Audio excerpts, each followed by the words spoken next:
A happy Wednesday to all of you out there. You ever been involved with a bottle share or sharing of pours? Well, today we have a couple on the table we will be talking about. Hello, everyone. My name is Wayne. And I'm Rebecca. And we are your Bourbon Journey. Or today we could be called Chasing Neaters. With Michael and Well, Dawn. Because Let's try that. Do it. Go ahead. We're going to do this on camera. Hi, I'm Michael. And I'm Dawn. And we are Chasing Neat. Wait, let's do it over. Just kidding.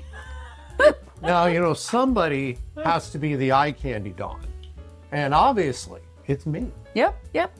But seriously, Chasing Neat, if you don't follow them, you're making a big mistake. They're friends of ours. They do fantastic work. Wonderful couple. We love them and we consider them friends. Yes. We have not really had much from Pursuit. We had reached out to them because they are big Pursuit. Pursuitees, Pursuit cultists or something like that. They go to all the paloozas. They're members. They get the bottles early, all that stuff. Pursuit Palooza, Alapalooza, whatever paloozas, but they're really tight with them. We're not really familiar. We had asked them, what do you guys really like? Give us what you consider a good representation of the brand. And so they poured us a couple bottles. We did some sample exchanges at Bourbon Con. So we were there together and we poured some samples for them and they poured some samples for us. And so now we're taking turns reviewing them. We're going to review these bottles today of Pursuit and see what Dawn and Michael have gotten us into. Let me tell you a little bit about them. They're similar, so they'd be pretty quick. These are a blend of straight bourbon whiskeys. The company is Pursuit United. They are very transparent on their website, and they tell you where the sourcing is coming from at this point in time. Bardstown Bourbon Company, 78% corn, 10% rye, 12% malted barley. Also, a Tennessee distilling partner, which is 80% corn, 10% rye, and 10% malted barley. Finally, Lakes Distilling out of New York, 70% corn, 20% red winter wheat, and 10% malted barley. These are non-age stated. I will say that the first glass is a double oaked of this mash bill, 108 proof for $69.99.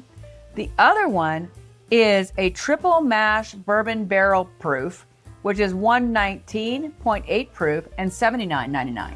So I'm looking forward to trying them. It's a great example. We love to look at how you can just do one thing different to the same distillate. We don't know the percentages. It could be a different percentage of the blend, but this one they have double oaked. This one they have left cask strength. Now, I love, as I mentioned, they're transparent on their website. They tell you where they're getting things from. When legal, sometimes there's a non-disclosure agreement and you can't say who it is, but you can probably look up that mash bill and guess for Tennessee. It's great to know that. We just don't know what percentages were used of each of those in it, but my gut is it's probably the same. They double oaked this one, left this one cask strength. So I'm excited. I'm looking forward to this. We actually did go to their soft opening and do a tasting. We happened to be in Louisville. The problem was they gave us these little funky glasses to drink out of. I have never been able to get anything out of these glasses, and I've never had a good experience. We wanted to really try them with a Glen because I think this is the way you're supposed to do it. Yeah, it gives you the best nose possibility, and that starts the whole process. Your nose is the invitation to drink. I'm liking the legs that are forming on this. I'm pretty excited about that. Definitely good legs. We're doing them in proof order, so while this is double oaked, we went with the barrel strength second because there is about 10-point difference. I like the nose on that. Picking up a little maple. I'm almost picking up like a maple bacon. Summer breeze makes me feel fine. I don't know if that has to do with maple bacon, but that's what I'm getting is maple bacon. Interesting. But the song confused me. Oh, that's Dawn's song. That's Dawn. Dawn's song. She sings it. She's a singer. She moonlights as a singer, and she's going to eventually break out in a big career. I like this. I'm getting some spicy notes, which is interesting because they tend to source with a lower rye component, and a wheated component is blended in here as well. So there's not a whole lot of rye. I'm still going with that maple bacon, and there's a spice that I'm picking up there that I normally would get with a Bloody Mary. I'm kind of amused with this right now because this is very interesting on the nose. Yeah, it's not quite cinnamon. No. but there's almost a chocolate note for me. And it's also got dark caramel notes, but it is double barreled. So often with a double oaked, I get some of those darker notes from the oak. I think we've had enough sniffing. Yeah. So cheers to Pursuit United's Double Oaked. Cheers.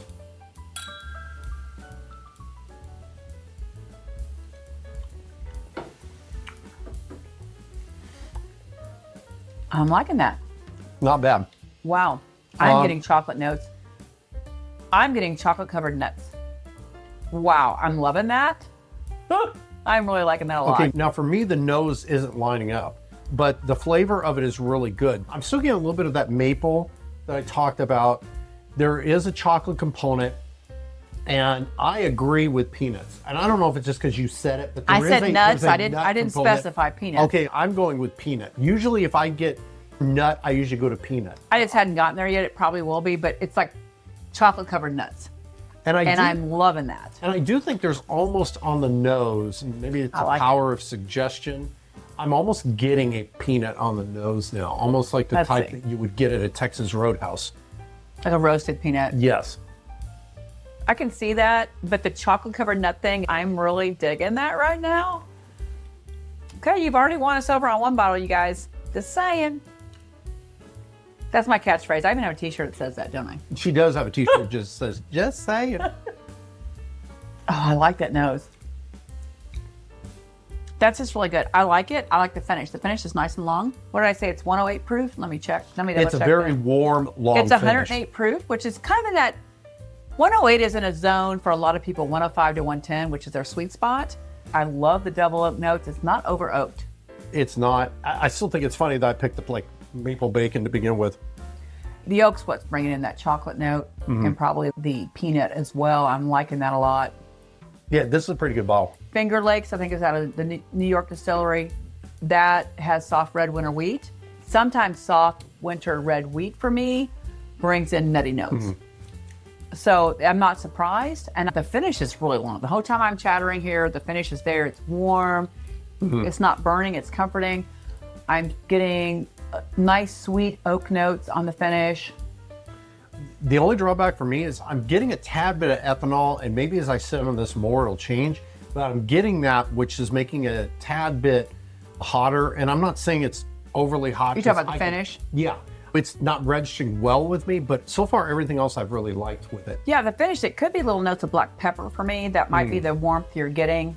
I'm going to go ahead and do a cleanse so we can go into the other one. So now the second one is the same mash bill, not double oaked, but it's cask strength. So this one's almost 120 proof, so I'm curious to see how that's different. Okay. And again, it's a triple mash because it's from 3 different distilleries. And they blended it. And I'll say, blending is an art. It is. Distilling is a science, but blending is an art. I think women are better blenders. They have a better palate. This nose is a little lighter, even though it's proofier because it doesn't have the double oak. Without the double oak, we've lost the chocolate. But there's something else that's sweet. I'm getting like a brown sugar on this one. Yeah, it's a subtle baking spice. I'm getting brown sugar and cinnamon. I'm getting something different on the nose. I'm not saying that it's negative. My brain's trying to process what I'm trying to find. It may be ginger.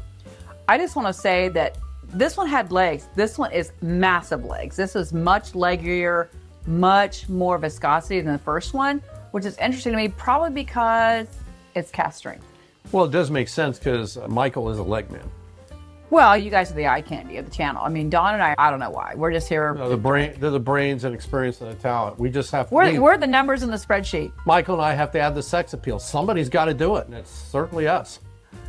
Anyway, it's got great legs. I'm ready to taste it. Why not? Cheers to pursuit number 2 here. Let's see how this is on the palate. To the cask strength. Triple mash.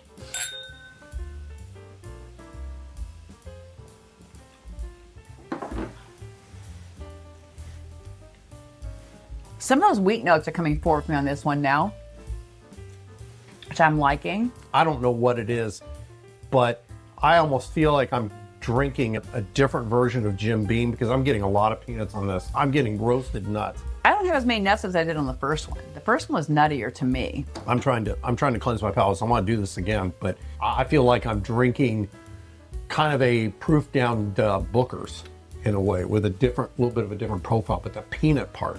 Yeah, the first one was very nutty to me. This one's not so nutty. This one's more traditional bourbon to me. I'm getting in confectionery sugar with that as well. There is a sweetness in there it's almost like a powdered sugar.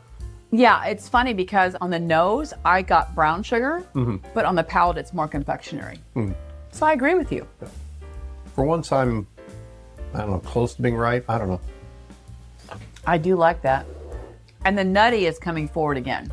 That next sip for me, I'm getting the nuttiness, and it's got to be that red winter wheat. Personally, I would love it more if they just gave it away for free. If you guys really wanted to get fans, just give your bourbon away for free.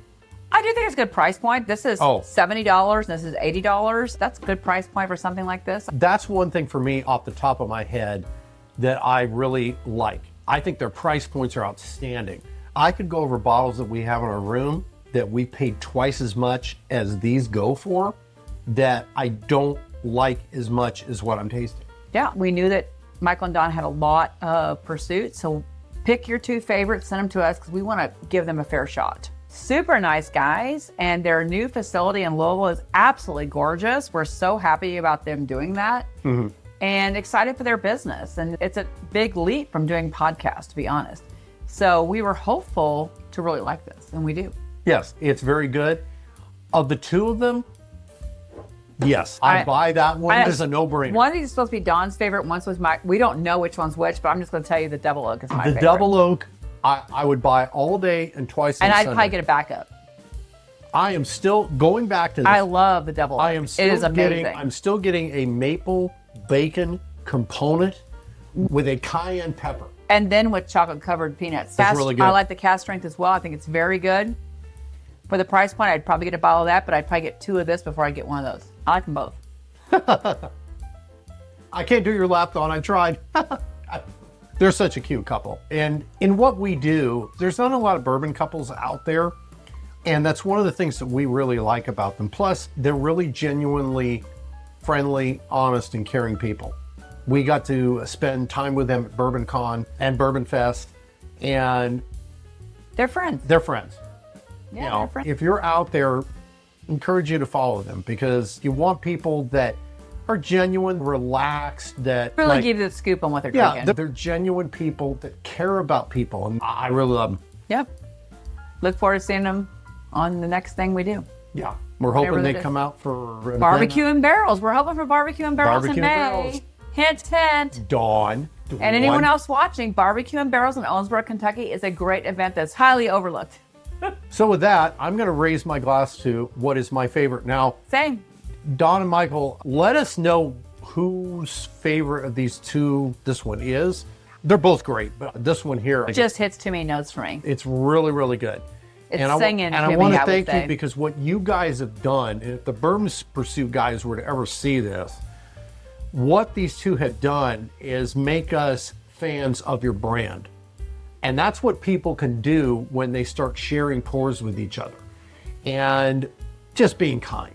And they really are. So I'd like to raise my glass to Pursuit United.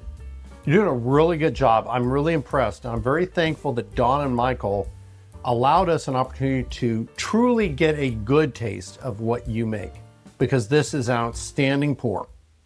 If you like what we do, hit the subscribe button. Always remember to drink responsibly. Today, if you have it, Pursuit United is a really good bottle at a really good price and a great way to go. Cheers. Cheers.